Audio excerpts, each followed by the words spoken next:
Hello everyone, कैसे हैं आप सभी।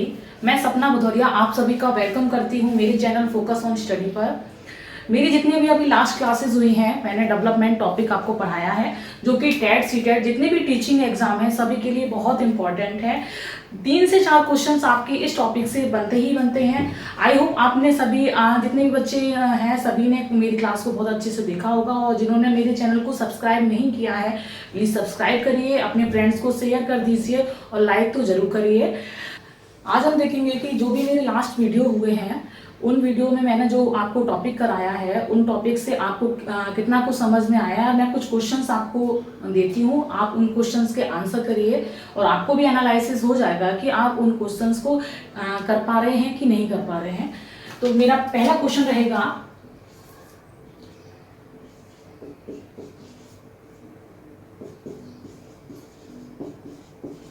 बाल विकास का कौन सा एक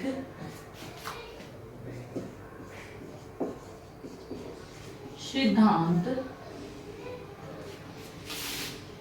नहीं है। ऑप्शन है पहला एकीकरण का सिद्धांत,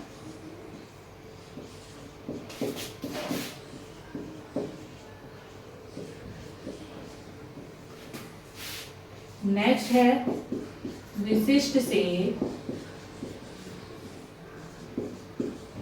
सामान्य का सिद्धांत,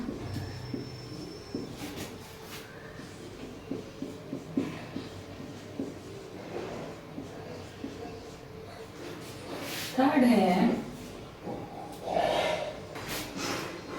समान प्रतिमान का सिद्धांत, समान प्रतिमान का सिद्धांत,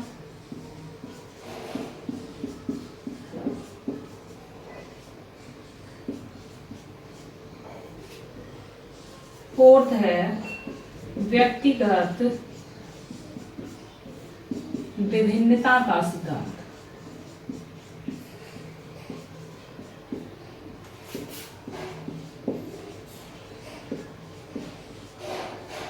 तो ये आपके 4 ऑप्शन है। क्वेश्चन है आपका बाल विकास का कौन सा एक सिद्धांत नहीं है। 4 ऑप्शन है, इनमें से आपको कोई भी एक ऑप्शन सिलेक्ट करना है। आप स्क्रीनशॉट ले लीजिए और इसका आंसर फटाफट कमेंट बॉक्स में दीजिए। मैं देखना चाहूंगी किन बच्चों ने मेरी क्लास को अच्छे से स्टडी किया है और कौन बच्चे ऐसे हैं जो इनका आंसर, इस क्वेश्चन का आंसर दे पा रहे हैं।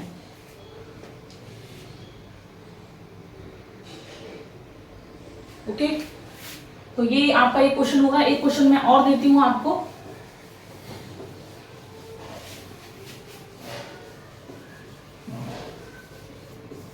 विकास कभी ना समाप्त होने वाली प्रक्रिया है।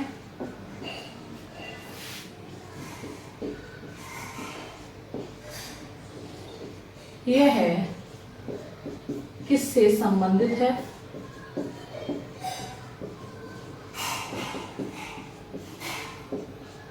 यह किससे संबंधित है। ऑप्शन है हमारे एकीकरण का सिद्धांत,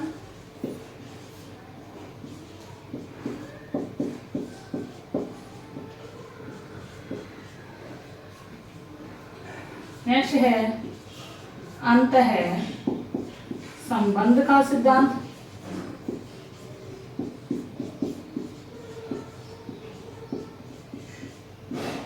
थर्ड ऑप्शन निरंतरता का सिद्धांत, निरंतरता का सिद्धांत,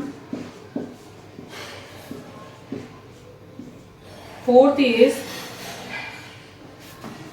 विकास क्रम का सिद्धांत, विकास क्रम का सिद्धांत। ओके, तो विकास कभी ना समाप्त होने वाली प्रक्रिया है। जिन बच्चों ने भी मेरी क्लास बहुत अच्छे से देखी होगी आप फटाफट इसका आंसर दे देंगे। बहुत ही इजी सा क्वेश्चन है। एकीकरण का सिद्धांत, अंतः संबंध का सिद्धांत, निरंतरता का सिद्धांत और विकास क्रम का सिद्धांत। तो स्क्रीनशॉट ले लें और इसका आंसर आप कमेंट बॉक्स में जरूर दें। मैं आप सभी का आंसर चेक करूंगी कि किस किस बच्चे ने इसका आंसर सही दिया। ओके,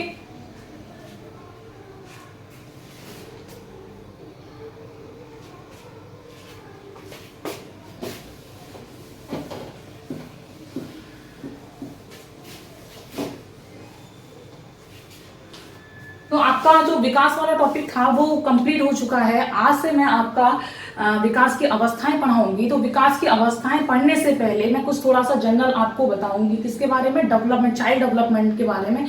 कोई भी हम सब्जेक्ट पढ़ते हैं तो उस सब्जेक्ट के बारे में हमें जानना बहुत जरूरी है कि उस सब्जेक्ट की स्टार्टिंग कैसे हुई, किस मनोवैज्ञानिक ने उसकी स्टार्टिंग की और किस किस का उससे रिलेशन है।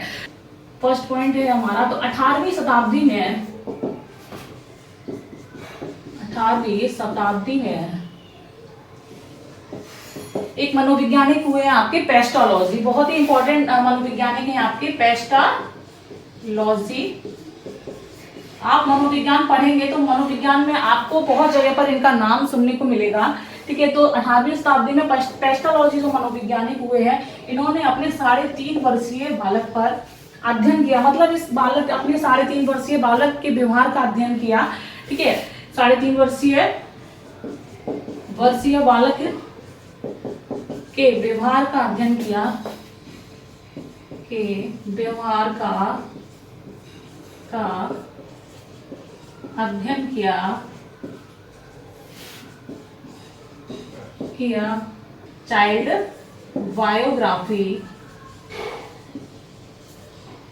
बायोग्राफी नामक पुस्तक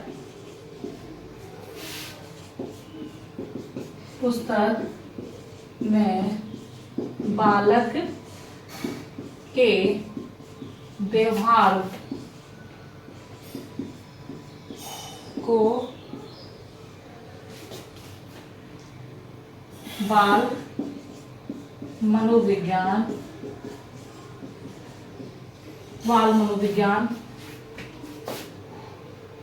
के अंतर्गत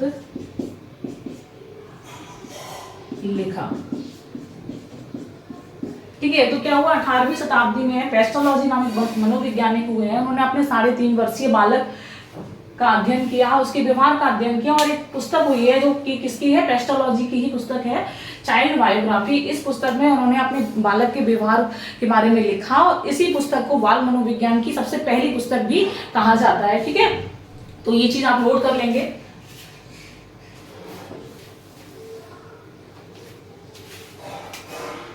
इसके बाद 19वीं शताब्दी आती है।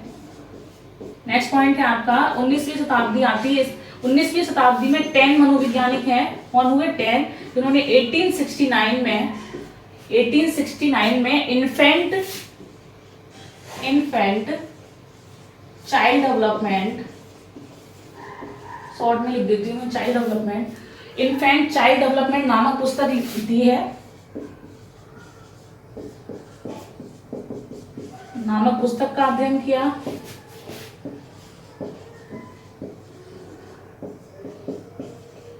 अध्ययन किया या हम कह सकते हैं प्रस्तुत किया। ठीक है, आप इतना जानेंगे कि जो पुस्तक है इन्फेंट, क्या है, इन्फेंट चाइल्ड डेवलपमेंट 1869 में किसने दी थी, 10 मनोवैज्ञानिक ने दी थी। ठीक, इसके बाद आपके आते हैं डार्विन। कौन आते हैं, नाम सुना होगा आपने उनका, डार्विन। ठीक है, तो इसके बाद आते हैं डार्विन। तो डार्विन की पुस्तक का नाम है the mind of the child. क्या है पुस्तक का नाम, the mind of the child. ठीक है, ऑफ द चाइल्ड। ठीक, तो डार्विन की पुस्तक का नाम है the mind of the child. इन्होंने भी चाइल्ड डेवलपमेंट में वर्क किया और बच्चे के बारे में जाना और अपनी पुस्तक में the mind of the child नामक पुस्तक में बालक का अध्ययन करके इसमें उसके बारे में लिखा। ठीक है, नेक्स्ट आते हैं जो कि बहुत इंपॉर्टेंट है। अब हम बात करते हैं कि जो बाल विकास है, बाल विकास की अवस्थाओं, बाल विकास की अवस्थाओं का क्रम से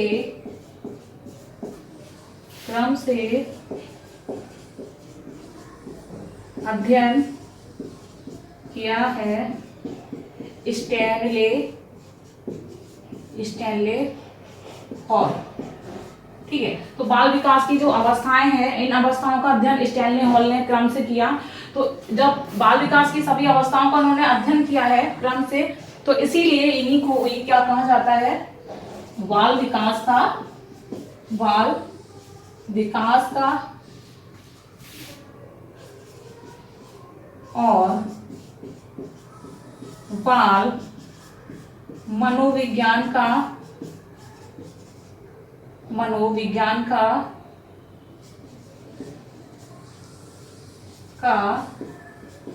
जनक कहा जाता है। जनक कहा जाता है, किसको कहा जाता है, स्टैनले हॉल को। ठीक है, जनक कह सकते हैं या पिता कह सकते हैं। ठीक है, तो 19वीं शताब्दी में 1869 में इन्फेंट चाइल्ड डेवलपमेंट नामक पुस्तक किसने दी थी, टेन महोदय ने दी थी। ठीक है, नेक्स्ट है डार्विन की पुस्तक का नाम है the mind of the child. बाल विकास का अध्ययन किसने किया था, स्टैनले हॉल ने किया था, और इन्हीं को ही बाल विकास का या बाल मनोविज्ञान का जनक कहा जाता है। ठीक है, तो इतना नोट कर लीजिए आप लोग।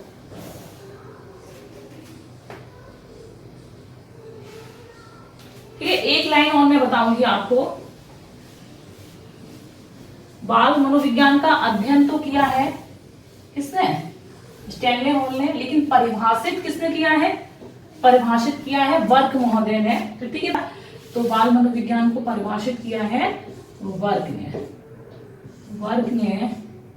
बाल मनोविज्ञान को डेफिनेशन देने की अगर बात की जाए, विज्ञान को परिभाषित किया, और परिभाषा है क्या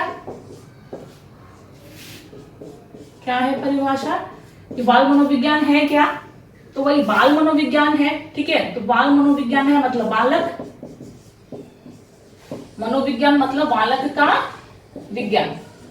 ठीक है, बालक के विज्ञान को ही हम क्या बोलेंगे, बाल मनोविज्ञान बोलेंगे। ठीक है, और बालक कब से कब तक रहता है, वही बालक रहता है गर्भावस्था से लेकर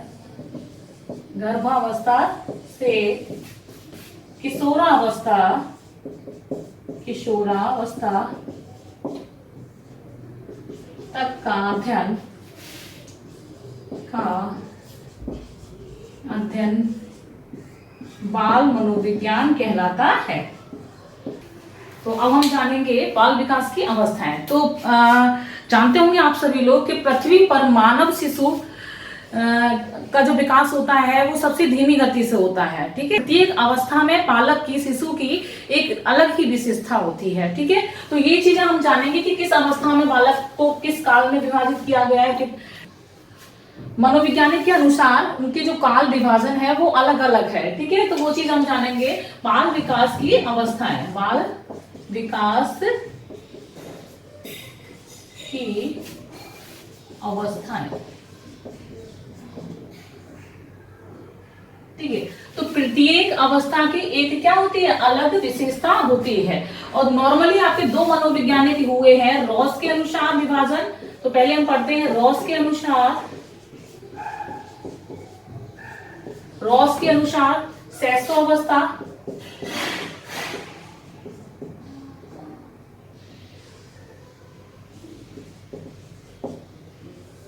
रॉस के अनुसार सेसो अवस्था का समय काल क्या है, रॉस के अनुसार सेसो अवस्था है आपकी 1 से 3 वर्ष तक। ठीक है, कितनी है, 1 से 3 वर्ष तक। ठीक, दूसरी आपकी हो जाती है बाल्यावस्था। बाल्यावस्था का काल रहता है, बाल्यावस्था को देखो दो भागों में विभाजित किया है किसने, रॉस ने। दो भागों में, एक आपकी है पूर्व बाल्यावस्था, नेक्स्ट है आपकी उत्तर बाल्यावस्था। क्या है, उत्तर बाल्यावस्था। ठीक है, सेसो अवस्था को इंग्लिश में इन्फेंसी स्टेज बोलते हैं, इन्फेंसी स्टेज। ठीक है, बाल्यावस्था को चाइल्डहुड स्टेज। ठीक है, प्री चाइल्डहुड नेक्स्ट हो जाएगा आपका, इसको पोस्ट भी बोल सकते हैं और इसको लेटर भी बोल सकते हैं। क्या? Later child. तो पूर्व बाल्यावस्था का काल क्या है? देखो नॉर्मली बाल्यावस्था को उन्होंने डिवाइड किया है 3 से 12। 3 से 12 कंप्लीट की अगर बात की जाए तो 3 से 12 है। अब 3 से 6, 3 से 6 क्या हो जाता है? 3 से 6 हो जाता है आपका पूर्व बाल्यावस्था, ठीक है। और 6 से 12 क्या हो जाएगी? 6 से 12 है उत्तर बाल्यावस्था, ठीक है। तो क्वेश्चन बन जाएगा यहाँ से कि किस मनोवैज्ञानिक ने बाल्यावस्था को 2 भागों में विभाजित किया है, या पूर्व बाल्यावस्था का काल कितना है? तो पूर्व बाल्यावस्था 3 से 6 वर्ष और उत्तर बाल्यावस्था क्या है? 6 से 12 वर्ष, ठीक है। नेक्स्ट आपकी है किशोरावस्था। नेक्स्ट है किशोरावस्था। किशोरावस्था एडोलसेंस बोलते हैं इसको, एडोल स्टेज, एडोलसेंस स्टेज। आपकी बाल्यावस्था है 3 से 12, तो 12 से स्टार्ट हो जाएगी, 12 से 18 साल तक क्या रहती है? किशोरावस्था चलती है, ठीक है। तो ये आपका रहा रॉस के अनुसार काल विभाजन, ठीक है। रॉस के अनुसार हम यहाँ बाल विकास के अंतर्गत सिर्फ और सिर्फ शैशवावस्था, बाल्यावस्था और किशोरावस्था तक का ही अध्ययन हम करते हैं, ठीक है। नेक्स्ट इसके बाद हम सेल के अनुसार पढ़ेंगे। सेल के अनुसार विकास की अवस्थाओं का विभाजन।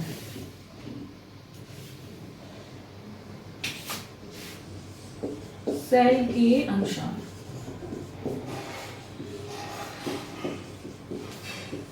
ठीक है। तो सेल के अनुसार सेल ने बाल्यावस्था, शैशवावस्था ना बोल के शैशवकाल बोला है, ठीक है। क्या बोला है इन्होंने?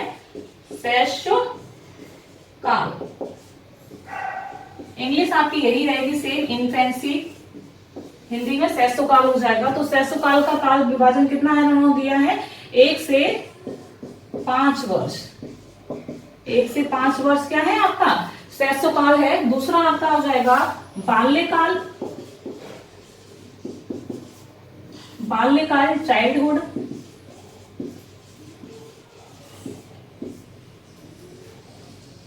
कितना रहेगा? आपकी शैशवकाल रही है 1 से 5 वर्ष, तो 5 से आगे क्या हो जाएगी? 5 से 12 वर्ष तक क्या है आपका? बाल्यकाल, ठीक है। 5 से 12। इसके बाद आ जाएगा किशोर काल। किशोर काल एडोलसेंस, कहां से कहां तक रहेगी? 12 वर्ष से 18 वर्ष तक, ठीक है। अब आप ये चीज देख रहे होंगे कि बस आपका परिवर्तन किसमें हुआ है? सिर्फ शैशवकाल में हुआ है और बाल्यकाल में भी हुआ है। बाल्यकाल वहां पर आपका 6 से 12 वर्ष था और यहाँ पर 5 से 12 है। यहाँ पर शैशवकाल आपका 1 से 5 वर्ष। तो ये चीज आपको ध्यान रखनी पड़ेगी किसके अनुसार। क्वेश्चन आपका यहाँ पर ऐसे बनेगा कि 5 से 12 वर्ष का जो शैशवकाल है, क्वेश्चन यहाँ पर आपका ऐसे बनेगा कि 5 से 12 काल का जो समय है वो किस मनोवैज्ञानिक के अनुसार है, ठीक है। तो ये चीज आपका यहाँ पर आपको मनोवैज्ञानिक ऑप्शन में दिए होंगे, आपको टिक करना होगा, ठीक। तो ये क्वेश्चन बनेगा। तो ये हमारे विकास की अवस्था का जनरल इंट्रो था कि हर एक अवस्था की क्या अलग अलग विशेषता है, हर एक अवस्था में बालक कैसे डेवलप होता है, कौन कौन सी नई नई क्रियाएं करता है, हर अवस्था एक अवस्था से लिंक रहती है, पीछे की अवस्था का गुण नेक्स्ट अवस्था में रहता जरूर है, ठीक है। तो ये सब चीज हम जानेंगे, ठीक है। हमारे साथ बने रहिए और क्लास को एंजॉय करिए, अच्छे से पढ़िए और क्लास को लाइक शेयर सब्सक्राइब जरूर करिए। अगर आपने अभी तक सब्सक्राइब नहीं किया है तो प्लीज़ मेरी क्लास को सब्सक्राइब करिए, ज़्यादा से ज़्यादा फ्रेंड को शेयर करिए जो स्टडी कर रहे हैं चाइल्ड साइकोलॉजी से, जिनको डर लगता है, समझ में नहीं आती है, उन बच्चों को आप शेयर करिए। देखेंगे आप खुद ही चेंजेस देखेंगे, आपको कितने अच्छे से आप क्वेश्चन कर पा रहे हैं। बहुत बहुत आपका धन्यवाद।